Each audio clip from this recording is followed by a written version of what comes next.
امریکی صدر ٹرمپ کی جانب سے غزہ میں جنگ کے خاتمے سے متعلق 20 نکاتی منصوبے کے اعلان کو 72 گھنٹے سے زیادہ ہو چکے ہیں، مگر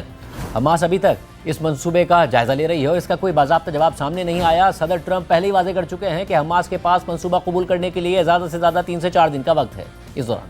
مذاکرات میں ثالثی کرنے والے ممالک قطر، مصر اور ترکی بھی حماس پر منصوبہ منظور کرنے کے لیے دباؤ ڈال رہے ہیں۔ دوسری طرف غزہ میں صورتحال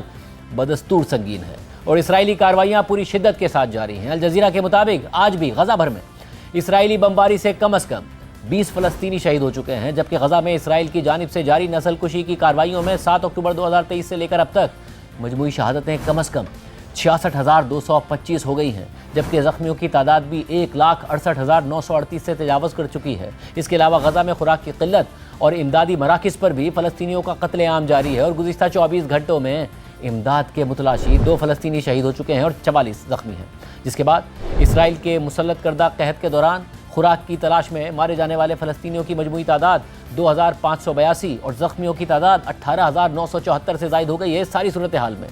آج اسرائیلی فورسز نے غزہ پر اسرائیلی محاصرے کو توڑنے کی کوشش کرنے والے سینکڑوں بین الاقوامی کارکنوں کو حراست میں لے لیا ہے اور ان کے قافلے کو غزہ پہنچنے سے ہی روک دیا ہے۔ گلوبل سموتھ فلوٹیلا کے نام سے غزہ کی طرف جانے والے اس بحری قافلے میں 45 سے زائد ممالک کی 500 سے زائد سیاسی اور سماجی شخصیات سمیت انسانی حقوق کے کارکن شامل ہیں، جو 50 کے قریب چھوٹی کشتیوں میں غزہ کے لیے امدادی سامان لے جانے کی کوشش کر رہے تھے۔ گلوبل سموتھ فلوٹیلا کے منتظمین کے مطابق اسرائیلی فورسز نے کل رات اچانک ان کشتیوں پر غزہ کے ساحل سے چند کلومیٹر کے فاصلے پر دھاوا بول دیا۔ ان کا کہنا ہے کہ جب کشتیاں غزہ کے ساحل کے قریب پہنچیں تو اسرائیلی نیوی نے پہلے ان کے سگنلز جیم کر دیے اور ان کا مواصلاتی نظام منقطع کر دیا، اور پھر اسرائیلی فورسز نے غزہ کے ساحل سے تقریباً 130 کلومیٹر دور ان کشتیوں پر دھاوا بول دیا اور ان میں سوار کارکنوں کو حراست میں لے لیا۔ فلوٹیلا منتظمین کے مطابق تقریباً 443 شرکاء کو حراست میں لے لیا گیا ہے، جن میں سویڈن سے تعلق رکھنے والی انسانی حقوق کی معروف کارکن گریٹا تھنبرگ